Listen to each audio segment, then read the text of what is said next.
세상 사람들은 예수 그리스도에 대해서 관심이 없지요. 예수님이 누구냐 물어보면 대답할 수 있는 사람이 없을 것입니다. 하지만 세상 사람들이 최소한 예수님에 대해서 아는 한 가지는 있습니다. 바로 예수님을 중심으로 해서 우리가 살아가는 이 세상의 연대가 BC와 AD로, 기원전과 기원 후로, 예수님 오시기 전과 예수님 오신 후로 이 세상의 연대를 매기는 방법이 달라진다라고 하는 것이죠. 예수님 태어난 그 시점을 중심으로 해서 예수님 오시기 전의 세상은 기원전. 그래서 날짜가 점점 거꾸로 줄어오죠. 그다음에 예수님 오신 그 시점을 중심으로 해서 그 이후는 우리가 기원 후라고 얘기해서 날짜가 하루하루 불어납니다. 이렇게 세상 사람들이 예수님에 대해서 구체적으로 알지는 못해도 한 가지, 예수라는 사람을 중심으로 해서 이 세상의 연대가 갈라지는구나라고 하는 것을 알게 된다라고 하는 것이죠. 하지만 세상 사람들은 그 하나만 알고 예수님이 이 땅에 오신 그 두 번째 가장 중요한 목적을 알지 못하고 살아가고 있습니다. 무엇입니까? 바로 예수님 이전과 예수님 이후는 전혀 다른 세상이 되는데 그 전혀 다른 세상은 어떤 세상이냐? 바로 죄와 사망의 문제를 예수님이 해결해 주셨다라고 하는 거죠. 예수님 이전의 세상은 인간이 아무리 노력해도 인간의 힘으로 죄와 사망의 문제를 해결할 수가 없었습니다. 하지만 하나님이 예정하시고 섭리하시는 시간에 예수님이 이 땅에 우리 인간의 모습을 입고 오심으로 말미암아 모든 것이 달라졌지요. 어떻게 달라졌습니까? 예수님을 믿음으로 자기 자신의 구세주로 믿고 고백하기만 하면 하나님께서 그 믿고 고백하는 사람을 의롭다 인정해 주시는 구원의 은혜가 예수님을 통해서 이 땅에 주어졌다라고 하는 것입니다. 엄청난 차이죠. 예수님 오시기 전에는 우리 인간이 죄와 사망에서 자유롭지 못했습니다. 언제나 이 죄와 사망의 문제가 인간들의 발목을 잡고 있었습니다. 하지만 예수님 오신 다음부터는 이 죄와 사망의 문제가 더 이상 사람의 발목을 잡지 않습니다. 단 하나, 예수 그리스도를 믿고 구세주로 고백하기만 하면 그 죄와 사망의 문제를 이겨나가게 된다라고 하는 것이죠. 제가 이렇게 앞에서 길게 이야기했지만 오늘 읽은 말씀 속에서 보면 사도 바울은 이 모든 것이 어떻게 가능해지는가라고 하는 걸 24절에서 딱 한 단어로 설명해 줍니다. 24절에 보면 속량이라고 하는 단어가 나옵니다. 이 속량이라고 하는 건 무엇입니까? 누군가가 나를 대신해서 빚을 갚아주는 거예요. 그래서 내가 빚 없는 사람이 되는 게 바로 속량인데 그 속량은 내가 돈을 많이 벌어가지고 갚는 게 아닙니다. 돈이 없어서 갚을 길이 없는데 누군가가 나의 무엇을 보았는지 모르지만 나를 대신해서 그 빚을 갚아주었기에 내가 빚 없는 사람이 된다. 그게 바로 속량의 의미입니다. 근데 그 속량이 예수 안에 있다라고 하는 거예요. 그래서 예수님께서 우리를 위해서 우리의 죄에 대한 빚을 속량해 주셨다. 이렇게 말씀해 주고 있습니다. 그럼 속량해 주시기 위해서 하나님이 구체적으로 예수님과 함께 무엇을 하셨는가? 그 구체적으로 속량해 주시는 방법이 25절에 나오고 있습니다. 여러분들 우리 25절 찾아서 우리가 어떻게 예수님을 통해서 죄 없는 인간이 될 수 있었는지 함께 살펴보십시다. 자, 25절 같이 했습니다. 시작. 이 예수를 하나님의 그의 피로써 믿음으로 말미암는 화목제물로 세우셨으니 이는 하나님께서 길이 참으시는 중에 전에 지은 죄를 간과하심으로 자기의 의로우심을 나타내려 하심이니. 아멘. 자, 이 25절 말씀 속에서 예수님을 하나님께서 그의 피로써 믿음으로 말미암는 화목제물로 세우셨다. 이렇게 말하고 있습니다. 속량해 주셨는데 그 속량해 주시는 방법이 예수님을 화목제물로 세우셨다라고 하는 거예요. 그럼 여기서 화목제물로 세우셨다라고 하는 게 무슨 의미가 되는가를 아는 것이 그 속량의 의미를 깨닫는 중요한 단초가 되지요. 여러분들 잘 아는 화목제물, 우리가 화목제물 많이 이야기하는데 여기서의 화목제물이라고 하는 단어는 헬라어 단어로 힐라스테리온이라고 하는 단어가 쓰였습니다.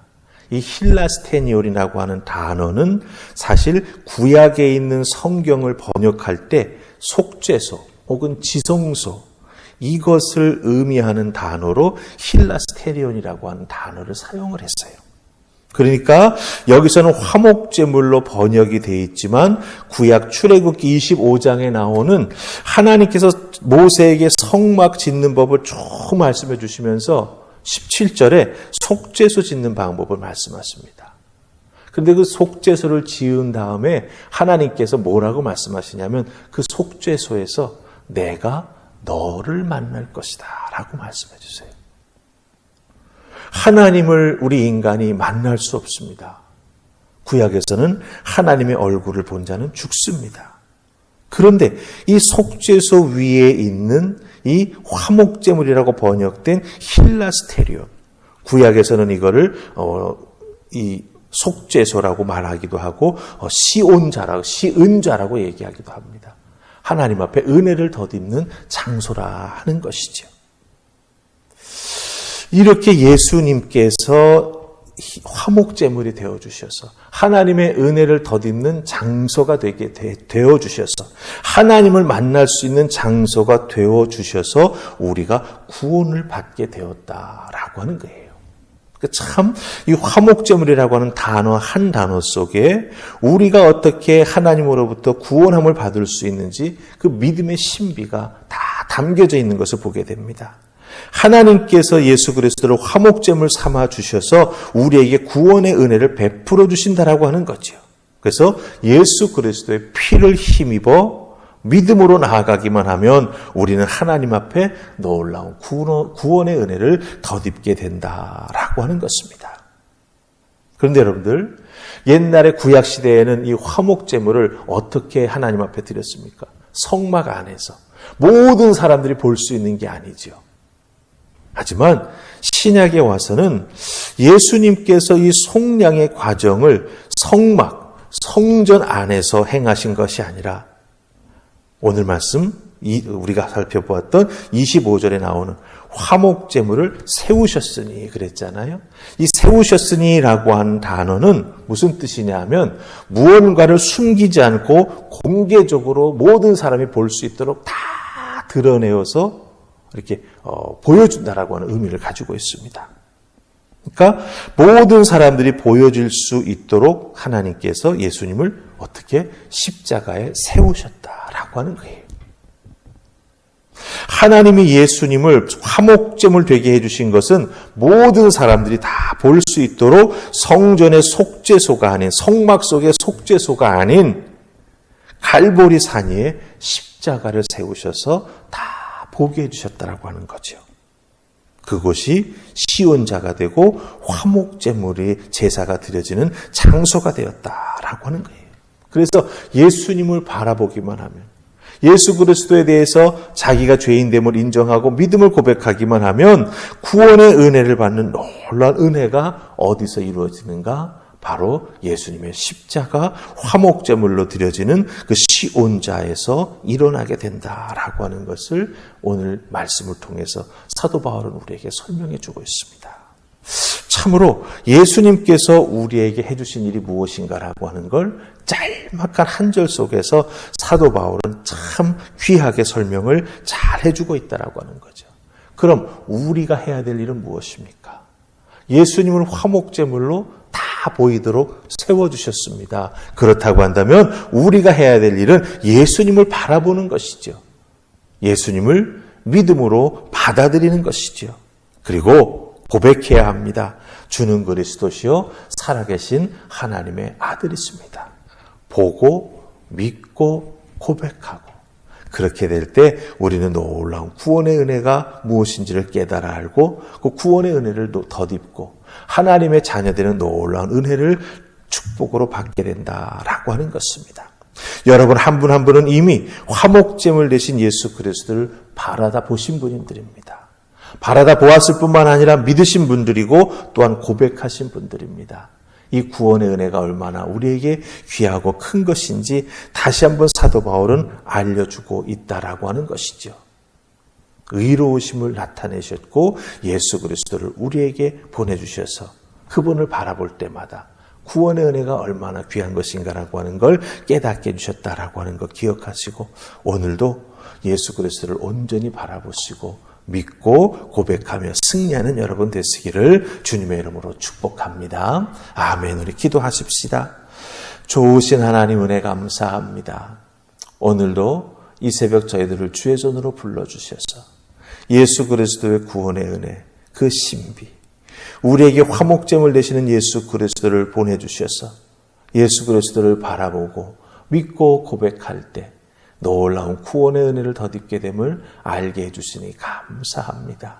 더욱 우리의 이 믿음 굳게 지켜나가는 하나님의 자녀들 다 될 수 있도록 주여 도우시고 특별히 용서해 주신 하나님의 은혜 앞에 늘 감사하며 나아가는 저희가 되게 하여 주시옵소서. 더욱 굳건한 믿음 주셔서 이 어렵고 힘든 세상 속에서도 주님 온전히 바라보고 나아가는 믿음의 사람 될 수 있도록 이끌어 주시옵소서. 감사하옵고 예수님 이름으로 기도하옵나이다. 아멘.